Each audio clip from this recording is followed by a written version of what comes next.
À titre individuel, on peut agir en réservant par exemple pour sa maison de 100 mètres carrés une zone d'infiltration de 50 mètres carrés, comme un jardin par exemple. Après, il faut encore mieux fluidifier la circulation de l'eau de l'amont vers l'aval. Et pour ça, dans la région, on a des centaines de kilomètres de crastes et de fossés qui convergent vers le bassin d'Arcachon.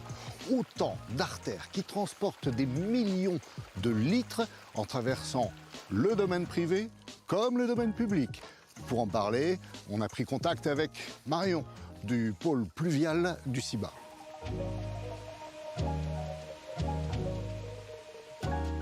Et Marion, pourquoi on est ici au Teche, dans cette zone où il y a beaucoup de maisons, en fait les unes très proches les unes des autres? On est effectivement dans un petit quartier résidentiel du Teche qui a la particularité de posséder plusieurs fossés.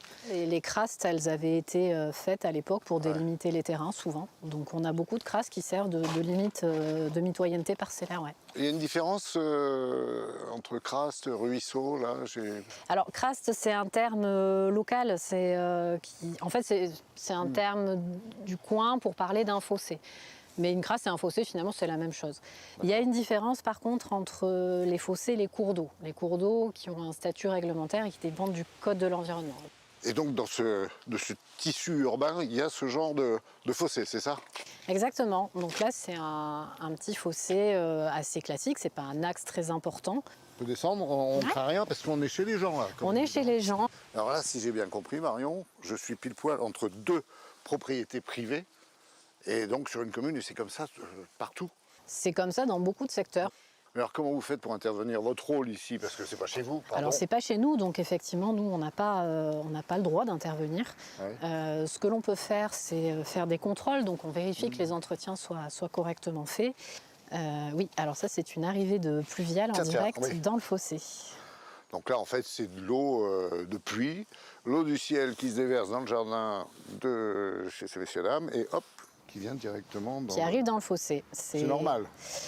C'est pas l'idéal. Normalement, les règles d'urbanisme demandent à ce que les propriétaires gardent les eaux sur leur parcelle pour les infiltrer à la parcelle plutôt que de les rejeter en direct. À partir du moment où vous avez par exemple un fossé qui s'est trop bouché, qui est trop remonté en termes de fil d'eau, et que la buse qui est au bout est bouchée, là c'est sûr que l'inondation elle est très très rapide, elle est immédiate. Et là ça peut venir vite, hein, parce que il suffit d'être sous le mauvais arbre et on s'aperçoit de la quantité, s'il y avait une petite grille, etc.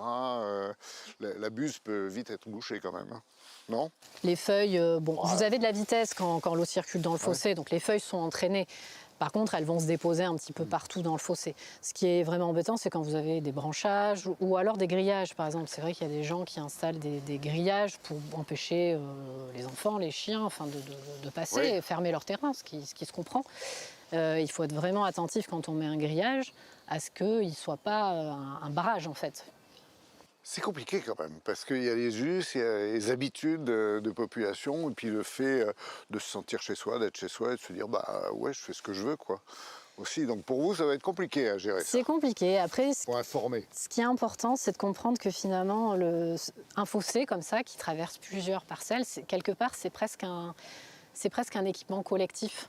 Il est partagé en responsabilité à l'échelle de plusieurs propriétaires, mais il a la même fonction, c'est de protéger notre territoire des inondations.